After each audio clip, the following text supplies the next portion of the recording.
Alaikum, dear students of 5th grade. Yesterday we read a poem from your English textbook, Your Old Father William. उम्मीद है कि आपको ये नज़म समझ में आई होगी. बहुत ही आसान है. एक ह्यूमरस, एक मज़ाहिया नज़म थी जिसमें बाप और बेटे के दरमियान कुछ डायलॉग्स, कुछ बातचीत हुई. जैसे बेटे ने अपने बाप से पूछा, बल्कि कहा कि तुम बूढ़े हो गए हो, तुम्हारे बाल भी सफ़ेद हो गए, तुम इस उम्र में भी अपने सर पे खड़े हो रहे हो. बहुत सारी बातें हुई और ऐसा भी कहा कि तुम्हें लगता है कि ये सब ठीक है. तो बाप ने जवाब दिया कि जवानी में मैं भी यही सोचता था कि मुझे कहीं सर पे चोट ना लगे, लेकिन चूंकि मेरा अब भेजा, मेरा ये जो ब्रेन है अब नहीं है, तो इसीलिए मैं ये बार बार करता हूँ. तो एक ह्यूमरस, एक मज़ाहिया किस्म की ये नज़म है. इतना ही नहीं, फिर बेटा अपने बाप से कोसते हुए कहता है कि तुम मोटे हो गए हो, इस उम्र में भी तुम ये जो समरसाल्ट, ये जो बैक समरसाल्ट जिसको हम कलाबाजियाँ कहते हैं, ये मारते हो. तो फिर बाप फिर जवाब में कहता है कि मैं अपनी टांगों और बाजों को चुस्त रखने के लिए तेल का इस्तेमाल करता था और मेरे पास कुछ डब्बे पड़े हैं, अगर चाहते हो तो मैं आपको भी दे दूं. और फिर बेटे ने बाप से कहा कि तुम्हारे ये जो जबड़े हैं ये भी कमज़ोर हो गए हैं, जॉज जिसको बोलते हैं, और इसके बावजूद भी तुमने हंस के ये जो हड्डियां हैं चूंच समेत खा ली हैं. तो फिर बाप जवाब में कहता है कि ये जो आपकी माँ है, यानी अपनी बीवी के बारे में कहता है कि उसके बहस होती थी और जिसकी वजह से मेरे ये जो जबड़े हैं ये बहुत स्ट्रांग, मजबूत हो गए हैं. तो फिर बेटा बीनाई के बारे में भी बोलता है कि आपकी बीनाई जो है बड़ी तेज़ है और आप अपने इस ईल को अपनी नाक पे संभालते हो.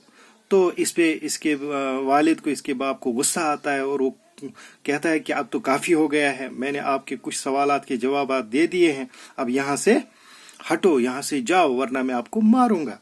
तो let us see its exercise. These are very easy questions here. Just see here, what did the young man say to father William? Father William से इस बच्चे ने क्या कहा, यानी बेटे ने क्या कहा. तो पहली बात जो उसने कही कि the young man said to his father that he had become very old and his hair had turned white and yet he standed on his head continuously for a long time. और उसके बाद है कि what was Father William's reply? जवाब में क्या कहा, अभी हमने बात की. तो Father William replied that during his youth he was afraid of injuring his brain, but now he had none and that is why he did the exercise. तो उससे पूछा कि आप क्यों ये जो है, फादर विलियम ने जवाब दे दिया कि बचपन में जब मैं बच्चा था, जब मैं जवान था, तो मुझे डर लगा रहता था कि कहीं मुझे ब्रेन में, कहीं मुझे सर में चोट ना लगे, लेकिन अब मेरे पास कोई ब्रेन, कोई भेजा नहीं है, तो यही वजह है कि मैं ये एक्सरसाइज करता हूँ. Question number 3 is here, what was the funny thing father William did in his old age?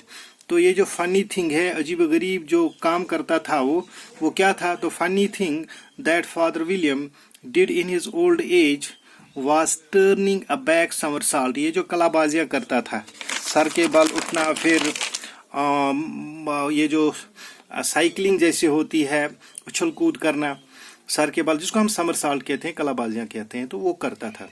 Then there is question number 4.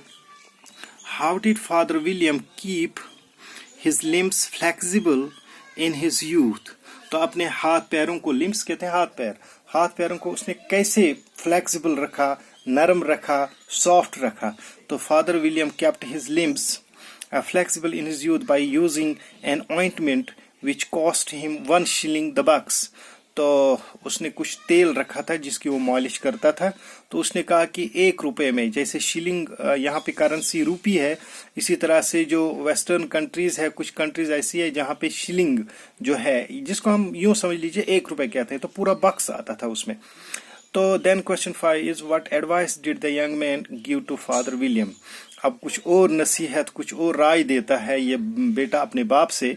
The young man advised Father William that he should not eat tougher food, यानी उसको hard खाना नहीं खाना चाहिए जैसे हड्डियां वगैरह, because he had grown old and his jaws were very weak, क्योंकि उसने कहा कि ये बूढ़ा हो गया है और इसके जो जबड़े हैं ये बहुत कमज़ोर है, तो इसको ये हार्ड खाना नहीं खाना चाहिए. Then there is last question. The poem is full of humorous expressions. Like इसने कुछ एक एग्जाम्पल वहीं से दिया है कि and yet you incessantly stand on your head. ये एक ह्यूमरस एक मज़ाहिया जिससे हंसी आती है, ऐसा एक एक्सप्रेशन, ऐसा एक सेंटेंस या ऐसी एक लाइन है. तो आपने भी बताने हैं कुछ, तो 2-3 मैंने लिख के रखे हैं, जैसे yet you finished the goose with bones and beak. बहुत हंसी आती है इस पे. कहा कि फिर भी आपके जबड़े, आपके दांत, आप कमज़ोर हो गए, फिर भी जो है आपने हड्डियों समेत इस हंस को खाया.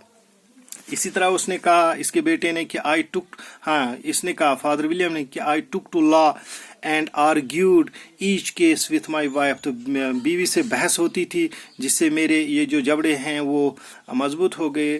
तो ये भी एक हंसने वाली बात है जिससे हंसी आती है. Then one more is there कि now I am perfectly sure that I have none, यानी ब्रेन. उसने कहा कि अब मुझे पूरा यकीन है कि मेरे पास कुछ नहीं है. कुछ नहीं का मतलब यह है कि मेरे पास मेरे पास ब्रेन नहीं है, मेरे पास अब दिमाग नहीं है. पहले तो डरता था कि कहीं मुझे चोट ना लगे जब मैं समरसॉल्ट करता था जवानी में, लेकिन अब मुझे डर नहीं लगता है कि मुझे पूरा यकीन है कि मेरे पास अब ये दिमाग नहीं है. तो दीज वर फ्यू क्वेश्चंस. इंशाल्लाह इसके ग्रामर पार्ट को कल देख लेंगे. तो इसका एक स्क्रीनशॉट, तीनों ये जो जितने भी सवाल हैं आपके मोबाइल पे आ जाएगा. तो मिलेंगे इंशाल्लाह, तब तक के लिए अल्लाह हाफिज.